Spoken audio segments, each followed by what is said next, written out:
welcome to Men's Week. When you gonna do some content about the men? When you gonna do content for the men? Oh, you asked for it, you got it. Toyota.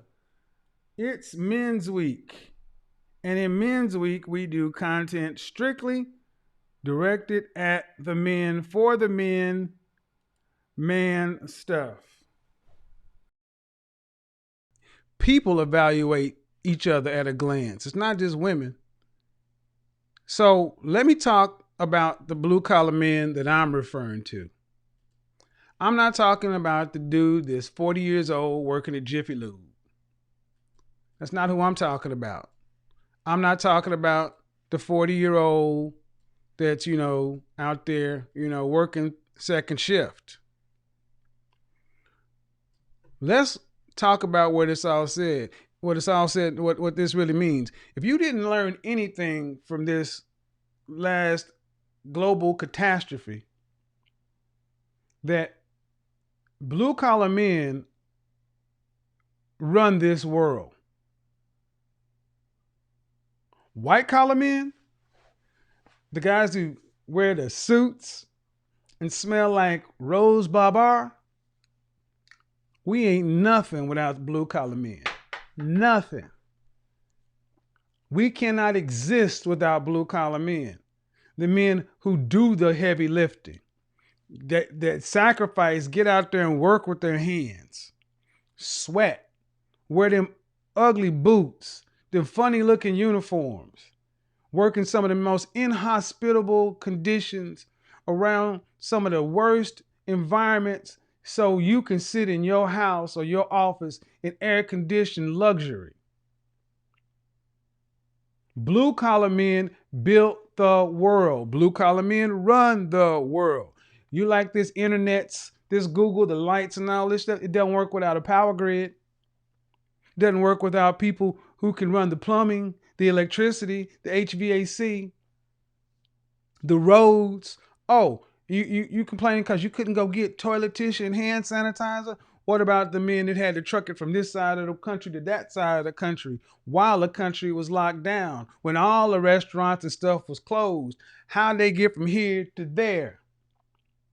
They had to make sure stuff was in your supermarket or not so you could complain about it. But make no mistake, far too often, blue collar men get no respect.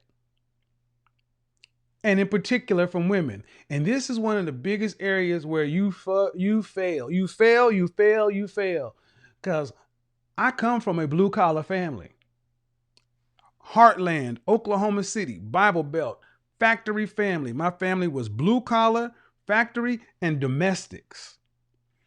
My domestics, meaning they cleaned up white folks' houses when I was a young boy. Grandfather, a truck driver.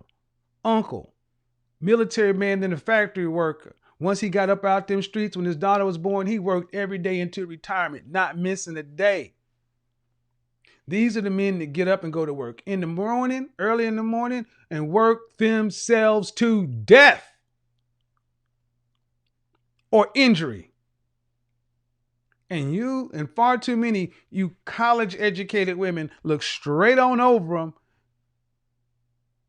because you think the man in the suit who smells all good with the nice manicured nails is going to put you in a better position. Let me let you in on a secret. It is far easier to become a Blake Henry blue collar than white collar. Hello. Why? Because unless you are a physician, unless you are an attorney, something where you can go into private practice, if you are a white collar man, in order to make big money, you're going to have to go work in someone's corporation. Whereas a blue collar man can be an entrepreneur. Word of the day, enterprising. I'm talking about enterprising blue collar men. The blue collar men that actually build those skyscrapers so we can put our headquarters there. And I'm going to tell you ladies a secret. We look at how you speak, talk to, interact, and refer to our blue collar brothers. One of the biggest turnoffs is to see a educated white collar woman talking shit about a blue collar man in a white collar man's face. I've seen it all my career. In the car, going to the airport, and women talking about this guy in a protective vest, building the roads. And I'm like, don't you realize you don't know who you're talking to? Oh, you think because I'm sitting up here in a suit and all this other kind of stuff, I'm gonna sit there and laugh at them? And they're always shocked. Like, why ain't you laughing at the joke? I'm like, this is my people. These are my people. This is where I came from. White collar men have the utmost respect for blue collar men. Why do you think your president even goes to these factories and stuff, and he goes there and he tries to butch it up to be on the same page with the guys who actually run this country? Because he's been a pampered millionaire, but even he understands that these are the men that run stuff. And you look over them. Why do you look over them? Because you honestly think that piece of paper with that stamp on it means something. There are precious few, shout out to CJ King that started all this off. There are single digits of white collar Henrys, single digit percentage.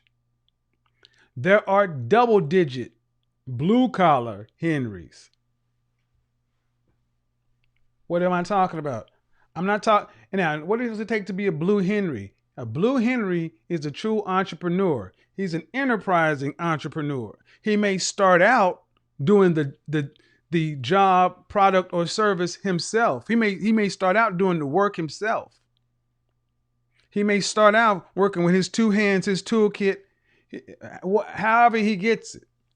If he's a contractor, electrician, plumber, a builder, a truck driver, HVAC technician, roofer, they start out doing the work as a journey. They may be a journeyman where they actually work from here to there, getting their skills. They may be an apprentice. They apprentice under somebody, but then that special blue Henry, he learns how to do the job, but he also learns how to build the business. And he steps away from the work site and he puts on his blazer and his button-up polo shirt. He doesn't try to go in and do the designer suits and all that. No. He has on his nice slacks. He has on some boots that can go on the work site and in an office. He has a button-up and a blazer. And he comes and he actually secures the governmental contracts, the regional contracts, the local contracts. These are the men that the Blake Henry and Blue Henrys work together to make this whole ecosystem that you fawn over. So the first question is, are you making a mistake by looking over blue collar men? Well, only if you want to win. Only if you want a man who's actually in charge of his own destination. Far too many Blake Henrys are high earners, but not truly in charge of shit. We are names on a balance sheet. We are names in an organization.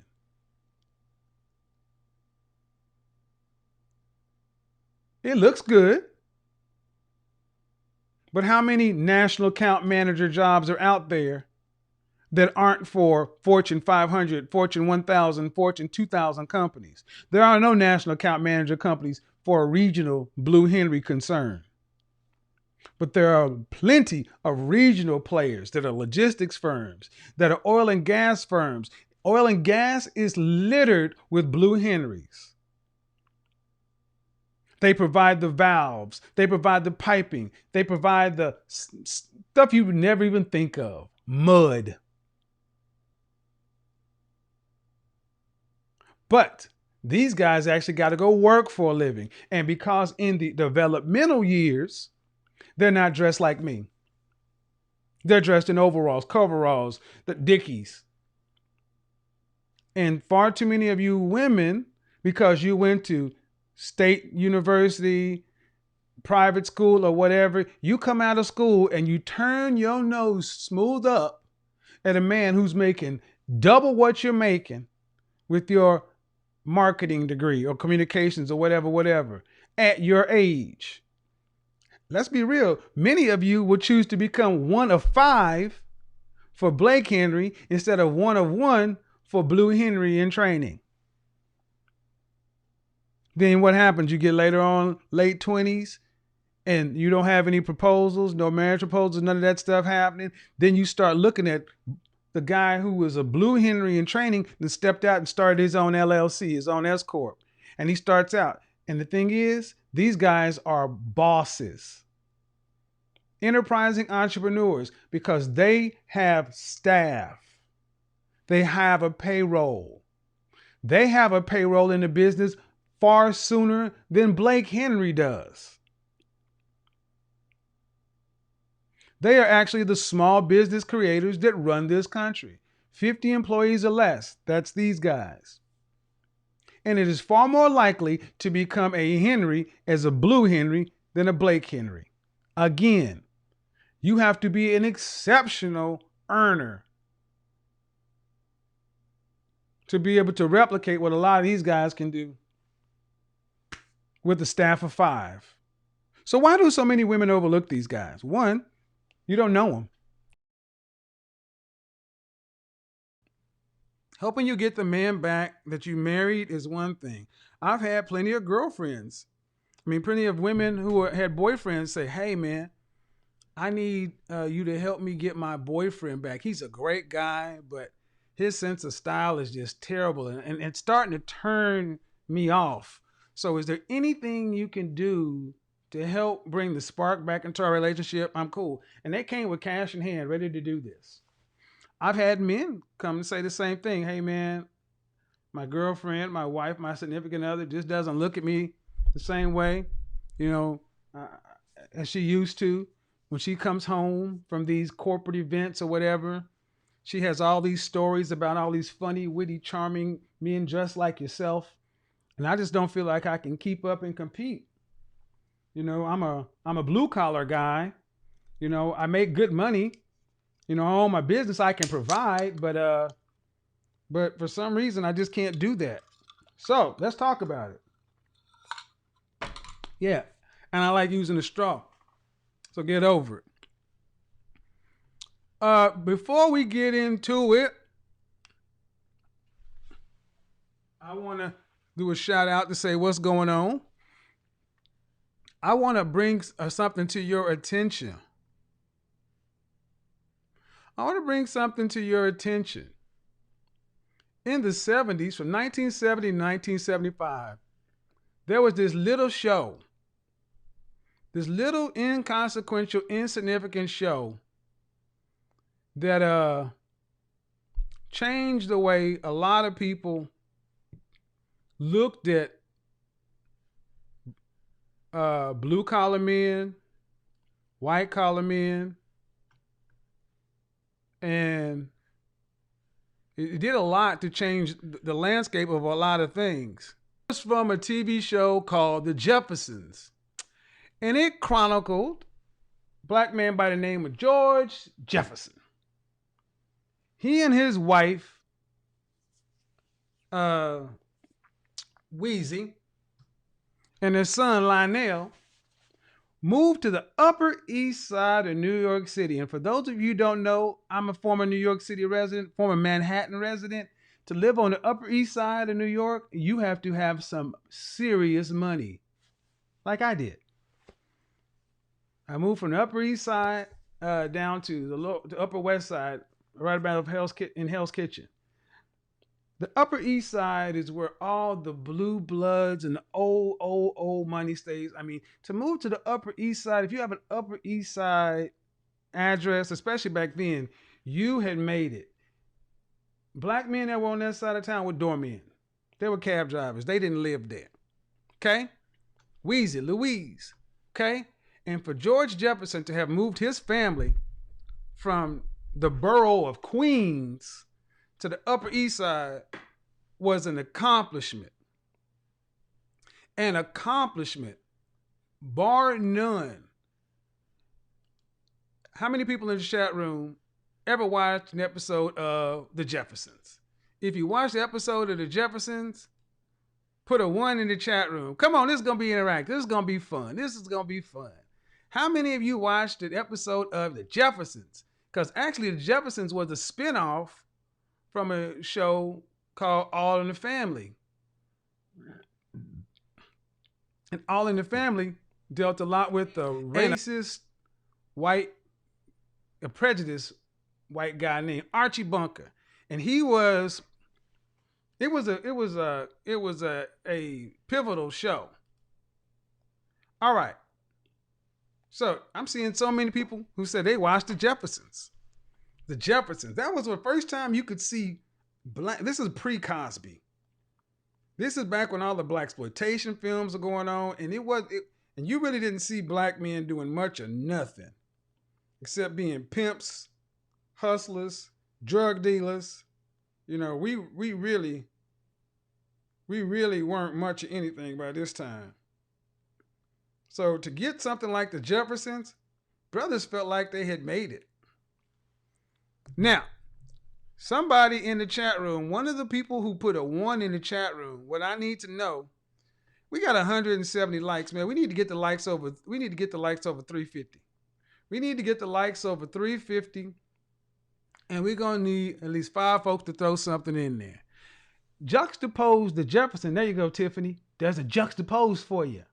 Shout out to the PhD Tiffany, the one that don't want to get married because she's a PhD. Juxtapose that with Good Times, about a black family in Chicago with a hard-working father by the name of James Evans. Now I need somebody in the chat room to tell me, what college did George Jefferson graduate from? What college did George Jefferson graduate from?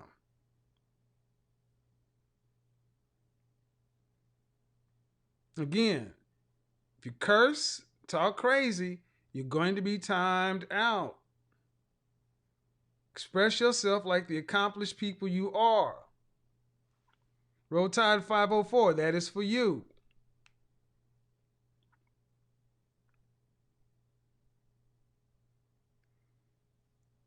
Jared, Dark Force, Tony, what are y'all talking about?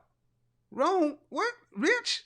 Jared? What are y'all talking about? He didn't graduate from college. Whoa. You're telling me that this black man who moved up onto the Upper East Side of New York City moved his family from Queens to the Upper East Side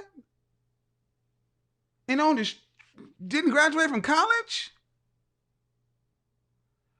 How in the heck did this happen? I mean, he's a black man. How did that happen? He had to be on Wall Street or something like that. He had to have a white collar job. I mean, come on. What are you telling me? Joe, are you telling me this brother wasn't a doctor, lawyer, a mover and shaker on Wall Street? He wasn't a banker? He wasn't a real estate mogul? Okay, he at least was a drug dealer, right? I mean, if he didn't do it the white collar way, he had to sell at least some white powder. Are you telling me? What are you talking about, big old swole? James, are you kidding me? How can a black man move from Queens, where they got more dead people than alive people? They got more people buried in Queens than are living in Queens.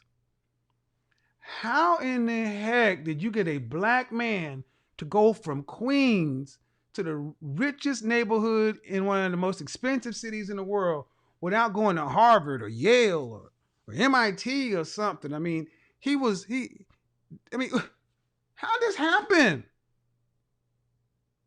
He had to do something. I mean, he wasn't a lawyer. I mean, this is back in the days before massive computer systems, and he didn't wear a suit to work. I mean, he didn't go to Howard. I mean, what the heck could this man have done? ZB says he was also a fictitious character. To you, he was. And that's part of the problem. ZB, are you a man or a woman? This man who moved his family from Queens to the Upper East Side of town to where his wife didn't even have to work and their grown son could go to college, and he even had a room. And his wife was living so good that in that apartment they had a maid. They had a maid in an apartment on the Upper East Side. They didn't have no palatial country home. His wife did not work. She didn't have 11 babies. She didn't have 8 kids hanging off of her. And she wasn't no super fine. Oh, don't get ahead of yourself, Godfather. But she had a maid. Her job was to get up and to be Miss Blue Henry. Because George Jefferson was a blue collar man. He owned dry cleaners. He owned dry cleaners. Ownership. What did I talk about in that video I did last week? So many women skip right over the blue collar men to try to go get white collar men, and you don't realize George Jefferson wasn't 75 years old when he didn't have to get his wife over to the Upper East Side in a walker to where she had a good 4 years before her hip gave out. No, she was in her late 30s or 40s. Late 30s or 40s. She had a whole lot of life ahead of her to sit down, put her feet up, and just be Miss Blue Henry. What do we notice about Louise Jefferson? Louise Jefferson was never going to be confused with being a beauty queen.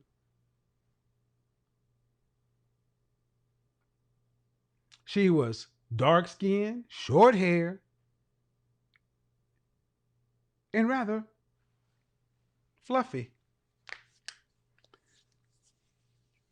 But unlike a lot of women around that time, she went ahead and got with a man who was working at a dry cleaner,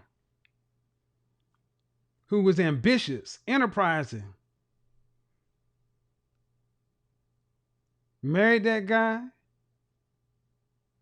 and he built an empire.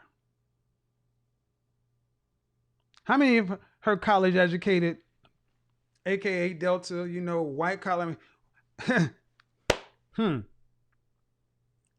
How many women today would skip right over George Jefferson?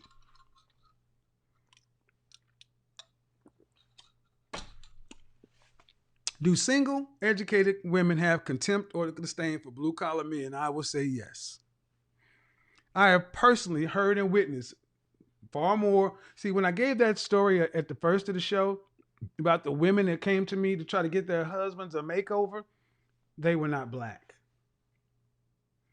Never had this happen with a black woman. Had it happen with white women rather often. Started my business, come to get their husbands makeovers. Told you I got 2 kids named after me.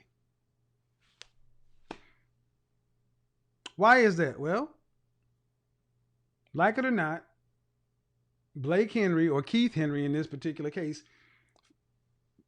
Blue Henrys outnumber Blake Henrys by a large amount. At least 5 to 1. And that's in income. That's just income. That's not in sheer number of positions.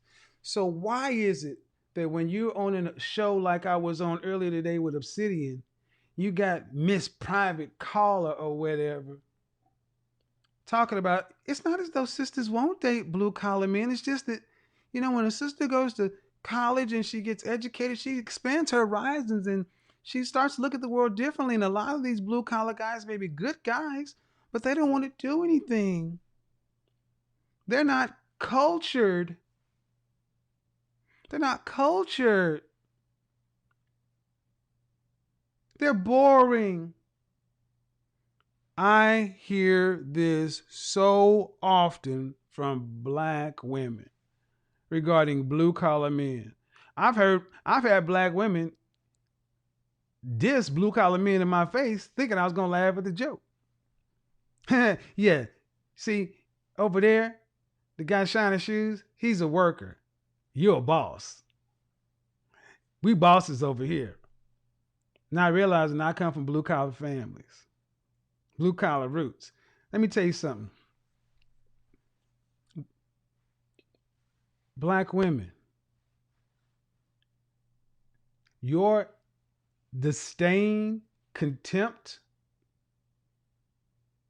whatever word you want to put in there, for the reason you overlook enterprising, ambitious blue collar men, is why so many of you will die alone. Salute to my blue collar brethren. I said it before and I say it again.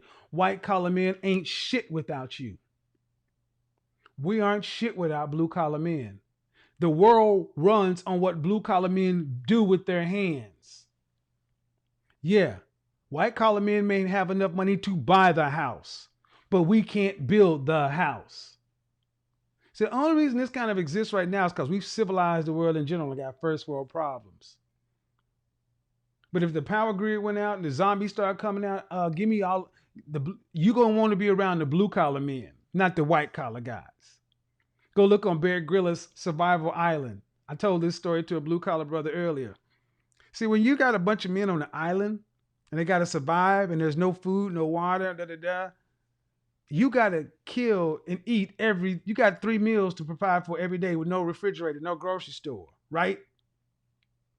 You don't have time for a lot of high-falutin ideas. Hunger is setting in. 3 days without water, you're dead. Go watch the first season. In the first season, there's a guy in there from the rough scrabble parts of London, blue collar guy, and they got real classism over there. And he didn't like the white collar guy. He thought he was a pampered pansy. The white collar guy, they found a net. It needed to be repaired. It needs some stuff done on it. The white collar guy said, "You know what? Yeah, you're the best fisherman and the only fisherman, but you can only catch 1 or 2 or 3 fish a day. You're just keeping us going. We're not going to get any bigger. We're just not going to die as long as you fish, because the rest of us can't." The blue collar guy had to feed them, but the white collar guy got a chance to put the nets together and work on this, work on that, and the net failed time after time after time after time after time after time after time. But one time the net finally worked and it came up big, 21 fish.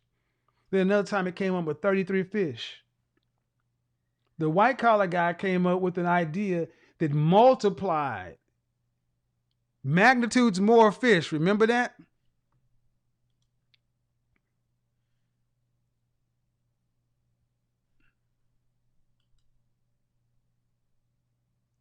Magnitudes more.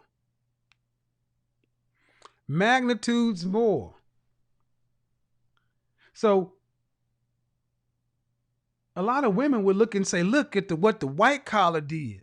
The white collar guy made sure that not only he could eat, but he got the entire group. He provided enough bounty for everybody to where that if there were women there and children, everyone would have ate. The blue collar man worked hard, but he only provided a little. The white collar man worked with his mind and provided a lot.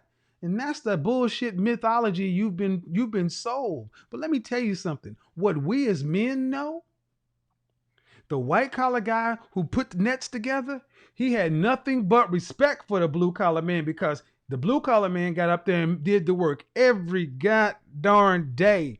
And he brought in the 2 or 3 little fish that it took to keep the white collar guy going, to have the energy to go back and do everything.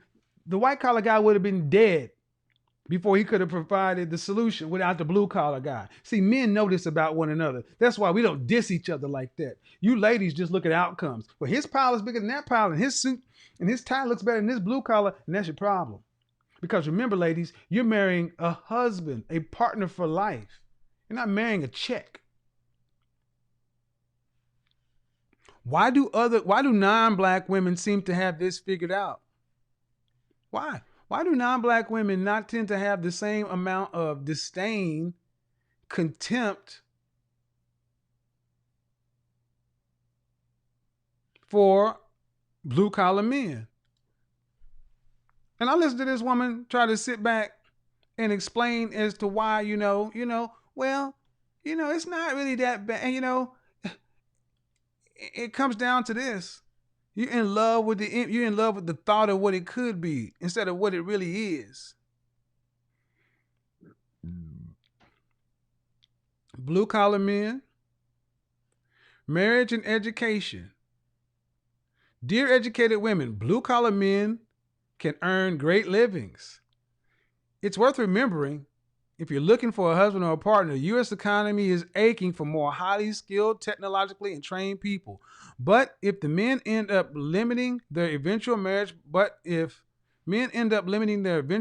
prospects, if they pursue careers in the trades or other jobs that don't require a 4-year degree, some portion of women who have bachelor's or post-baccalaureate degrees avoid romantic involvement with such guys, holding out for those BAs, MBAs, JDs, which is to say, they seek potential husbands who have degrees that are more generally esteemed than those who have earned in a year or two. Same with the kinds of training acquired via apprenticeships or armed forces. This is a vital matter because young men who enjoy working with their hands might choose not to pursue careers in construction, manufacturing, for fear women will dismiss them out of hand as life partners. But do women with more advanced degrees really steer clear of men in trades and similar fields? Do they really give men with advanced degrees more position? And the answer in the black community, without a doubt, it's called marrying down. How many blue collar men know for a fact you have out earned your black female counterpart? But because she has an office job, she has the nerve to look down on you and guys like you while she's in tens of thousands of dollars of debt.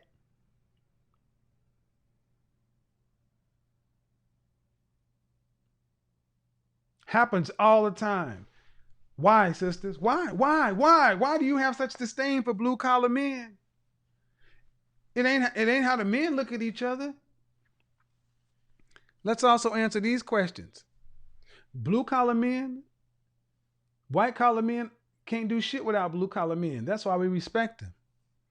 Blue collar men have, in my experience, tend to have more class than a lot of white collar women. Oh shit. Why? Because far too many white collar women are so rude, so disrespectful, so contemptuous, so contentious with how in which they handle blue collar men. And I'm not talking about the guy who's just working. I'm talking about the blue Henrys, the guys who you blow it because you're fast over George Jefferson because all you see is a dry cleaner. You don't see that he's doing that to learn the business and he's getting his credit together and getting money so he can buy a chain of dry cleaners. You don't get to that point in the conversation. You just go in there and hand him your cleaning. Then when he ends up marrying Becky, because this is what's happening. See, George back in the 70s married a dark-skinned woman because George wouldn't have been able to get one of them high-end Whitley Gilberts. He married Weezy. But now he's marrying Becky and Marisol. Oh, damn. Did I say this? That's right. Colorism. Ain't no colorism. Black men don't want dark-skinned black women. What black men are you talking about? You jumping over a whole group of black men who are skilled tradespeople, who in any other group would be superstars because they're not cultured. You can't take them nowhere. I can't go nowhere with these guys. They're boring. They're uncouth. And Obsidian actually brought this point up. If these shows the last 3 weeks have showed nothing else, black men, you need to understand something. Right, wrong, or indifferent. This is the expectation. Pay attention. Regardless as to what they say, black women want and expect men to pay all 100% of the bills. All. without exception. Don't listen to what they say. This is what they want, and this is what they want. This is what they want, and this is what they expect. So when you hear that woman talk about 50-50, well, can't we do 70-30? That 70-30 only comes along once they feel good that you can actually pay 100%. At least I get a sister on that when I was going off on this sister in Houston talking about you're broke if you don't earn 2 or 3 times as much as me. She said, I will pay for a man to do something if I know and have seen and validated that he makes more money and blah, blah, blah, blah, blah, blah. I give her credit for at least saying the truth. Now, she'll never get that. They expect you to pay all the bills. So understand something. If you're a black man and you want to get married, or if you want to have children, you might as well, and you expect to marry a black woman, you might as well you better just divorce yourself of this 50-50 shit.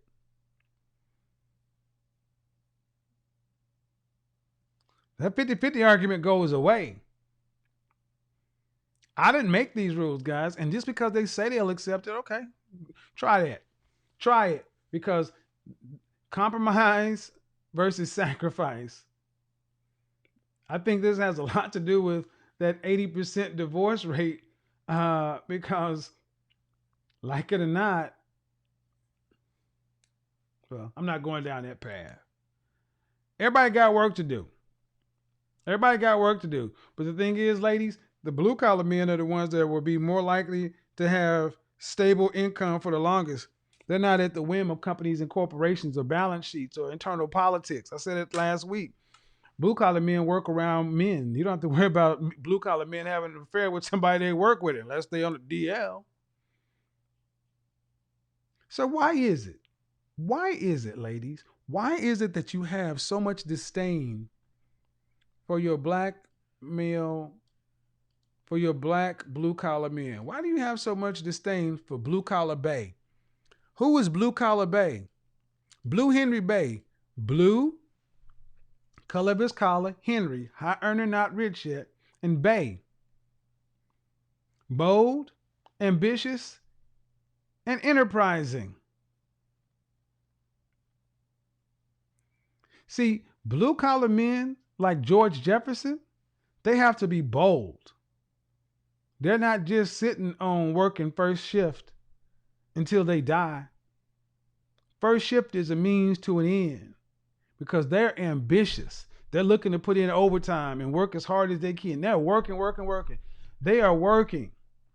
They are ambitious. When they're not at work, they are looking to do something better. They're looking to improve themselves. These are the self-taught guys. The guys who pick up, they'll take a class at nighttime just because they want to learn philosophy. See, here's one thing on the blue collar side. If you're a blue Henry, you do yourself better by being a more well-rounded man, so you can be able to, network with other guys because you're not going to fit the blue collar worker never wanting to own anything world. You're always going to be thinking bigger than a worker. No insult to the workers, but that's it. They're always going to feel like, why are you always trying to be that? We just trying to get overtime. No, you're going to have to self-educate, self-teach yourself. And see, this is where a lot of women from other races end up coming in and winning. Women from other cultures are willing to sit back and evaluate a man based upon not just the dirt under his fingernails. They'll listen to how he speaks. If he's a blue collar man, but he has a better vocabulary and a better reading list than you, hello. Don't you think that's odd? Or do you even get that far?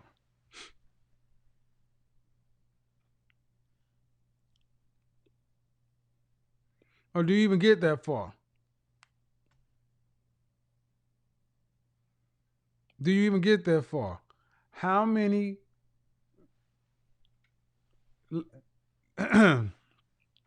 do single educated women have contempt or disdain for blue collar men outright?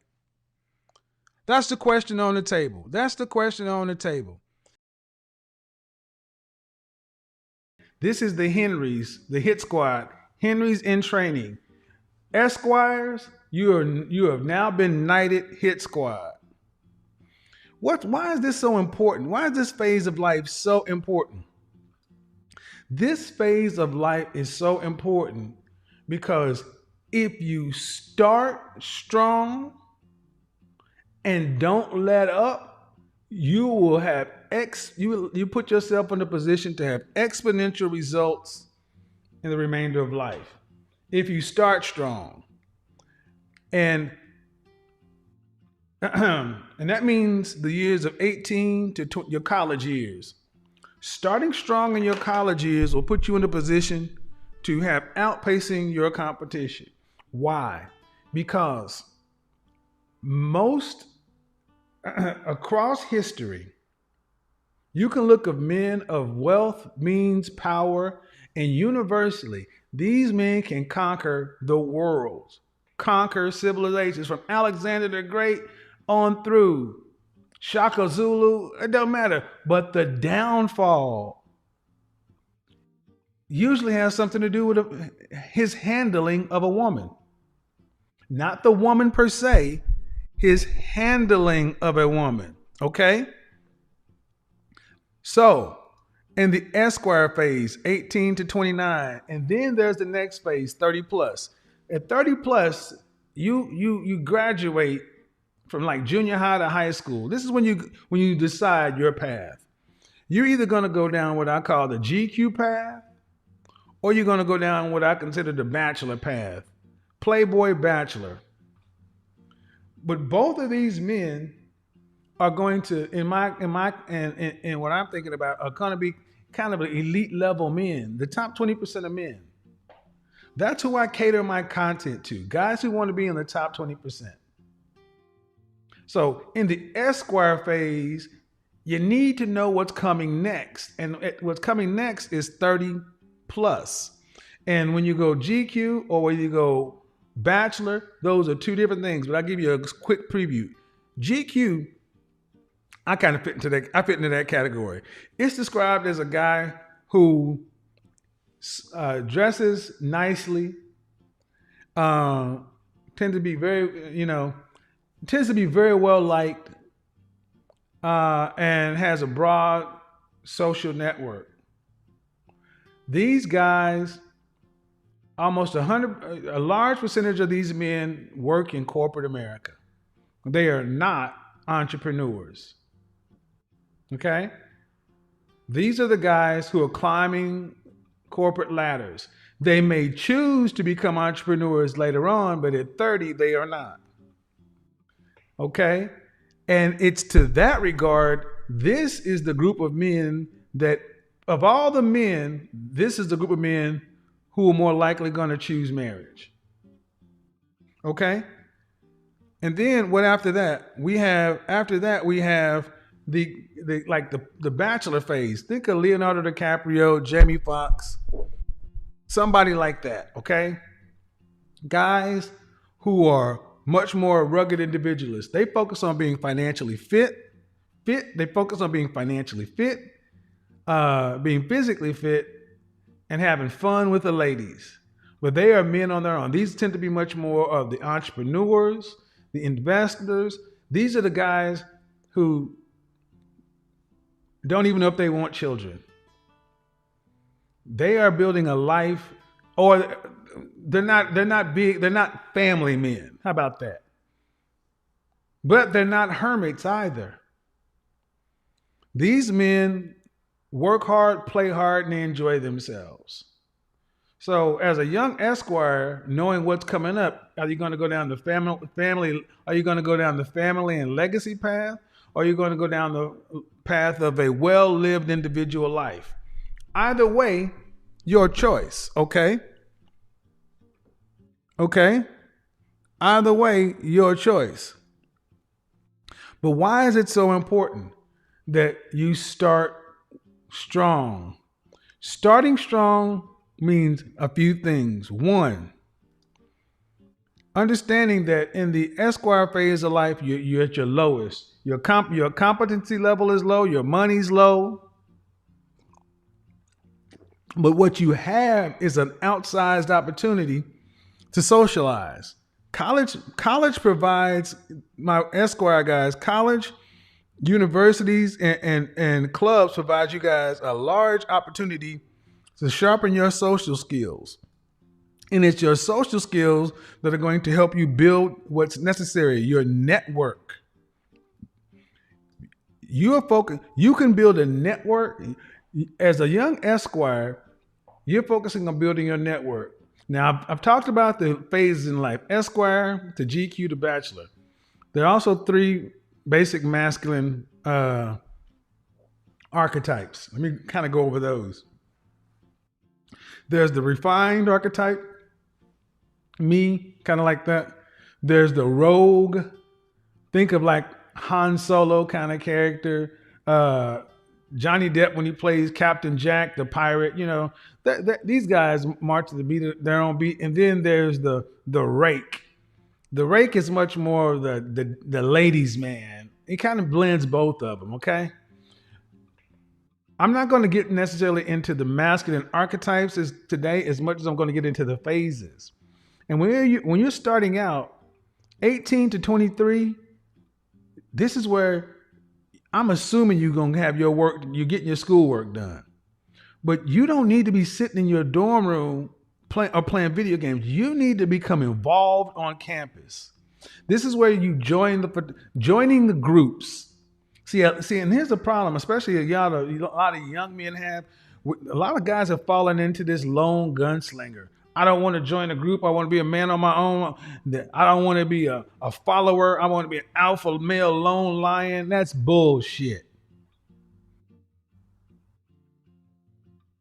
Lion or tiger? Go back to the next phase of life. Esquires, okay? You're either going to become a lion or a tiger. A tiger is a solitary animal. Apex predator, solitary. They don't have a pack or a pride. Okay? Lions are social cats. GQ, lion. Bachelor, tiger. Okay? Think about those two things. But then as you're developing, you have to figure out what works for you. And the most important thing is you want to get your competency together. What you want to do for a lifetime, your profession, your skill set. And then when you get out here after college, after trade school or whatever, and you're putting in your 60 hours a week, you're working your full-time job and your part-time job, this is where you focus on your physical fitness, your financial fitness, and the fitness of your social network. Not women. Not women. And how is this going to happen? This doesn't mean you walk around life like a virgin. Oh, no. Absolutely not. But you just stop trying to manage or handle women at this level, because I'm about to give you guys a gift. One of the biggest problems that the Esquire phase of life is, you got to stop being angry at the disadvantages in the sexual marketplace. Between the age of 18 and 25, you are at the worst phase of sexual marketplace dynamics. And you got to stop being upset with it. You got to stop being preoccupied with it. You got to stop worrying about it. Because unless you hit the genetic lottery, or unless you came from a group of men who taught you game, you are likely going to be in the 80% of guys who get laid as they can. Me, I'm going to tell you, for me, I was more fortunate than a lot of guys, because I was good. I talked to ladies. I was good. I had a lot of women around all the time. And to deal with that shortcoming, because I wasn't raised the way I'm talking about, I joined a fraternity to help build my social network. I used everything to my advantage. And this is why I tell you guys, you got to group up. You have to have your wolf pack. You need to run with your boys.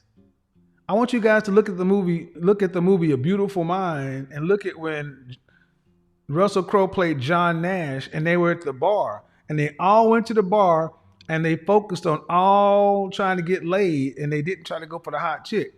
Far too many of you guys end up getting one-itis. You end up finding one woman or something, you preoccupy, fixate, stop worrying about it. You're not going to really win like you want to win because you don't have enough leverage.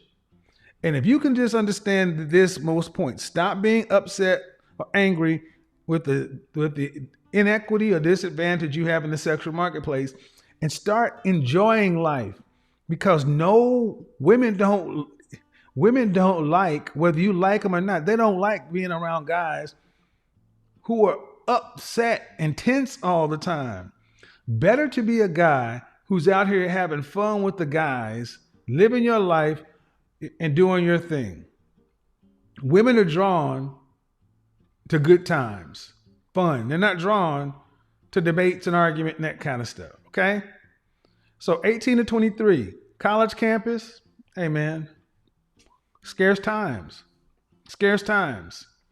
But after you graduate, this is why I told you, moving into a happening city, getting a couple of roommates, and focusing on making your place a cool place to bring women to when you choose to deal with them. But you're not focusing a lot on really trying to date because you're not in a position to effectively manage your woman anyway. Modern women are a thing, and it's a problem in the West, okay? And that's black, white, Hispanic, Asian, Middle Eastern, and other. They're modern women across the board. This is not just unique to the black community. So we knock that shit off. So, and to become an elite level man, a modern man, an avant-garde man, a contemporary man, a man who's in this modern time, we're not going to go back to traditional roles, Ozzie and Harriet, father knows best. You're going to have to end up becoming an apex predator and learn what you want. But between the ages of 18 and 29, the world will try to tell you what works for you, what's best. You can't know that without trying a lot of things. This is the sampling phase of life. Like I said, I would live like in Atlanta, live as close to Buckhead as possible. In LA, I live as close to Beverly Hills as possible. In New York City, I live in Manhattan. In Miami, I live in Brickell. You need to be where the action is. And you need to move. You need to also travel. Leave this country. Not to Mexico, not to Jamaica. Do those, but get out of this country and try lots of things. If I were your age, passport, you're going to see traveling this year. Pick up another language, all these other things. But here's the thing. What a lot of guys can do a lot of things in this area right, but it's the management of women that screws you up. You got to realize you can't. And the guys who can, don't be mad at them. Don't debate with them because you'll have your turn. It's just not your turn yet. And you're at the phase of life where it's just not your turn. You got to wait for the upperclassmen to graduate before you can start. Now, if there are guys who are just naturally the jawline dude and got the game and women like them, hey man, befriend those guys. Befriend those guys. And if y'all have some of the same core values and want to do some of the same things, run with popular guys or know the popular people. You want to be on the list. You don't have to run the list, but be on the list. You want to be invited to the parties, invited to the gatherings, such and so. You want to be somebody that other people want to have around. Yes. And see, right now, a lot of guys are like, oh, I don't want to be a follower. I don't want to be this. Okay. Making money is a social activity and success is shared. Lone wolves die. Being a lone wolf out there. I'm a cowboy on a steel horse. That shit has a lot of mythology, especially in the black community. Man, you just make yourself an easy mark. I appreciate everybody showing up, but that's what we got to do. Until the next time, we got to do what we got to do. Peace. We're gone.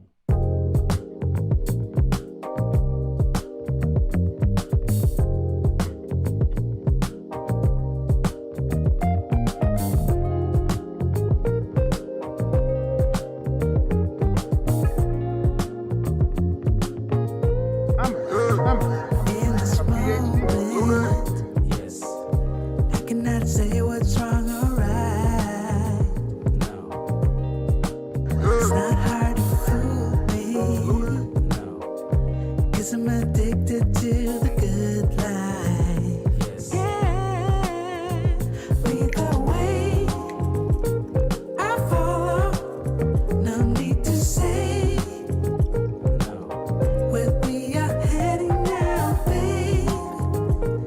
I follow.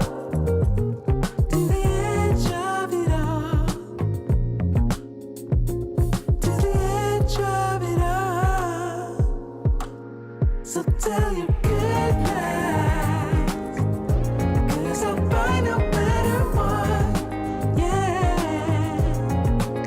Susceptible now, before the moment flies.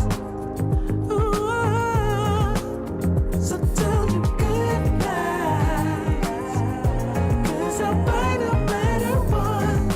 Ooh, susceptible. Shout out to C-I-A. One love is FBI.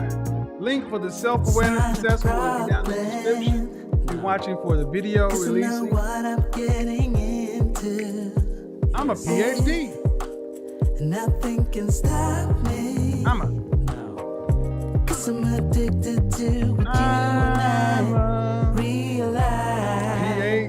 Lead the way. I follow. No, you know what? I am a strong, independent woman. where we are heading now, babe.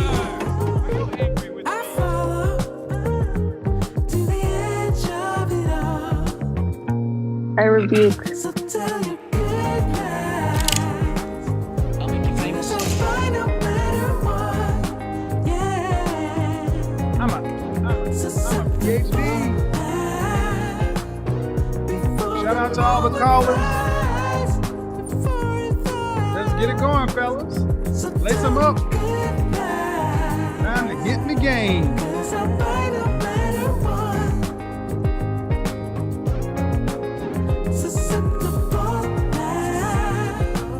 I will say this.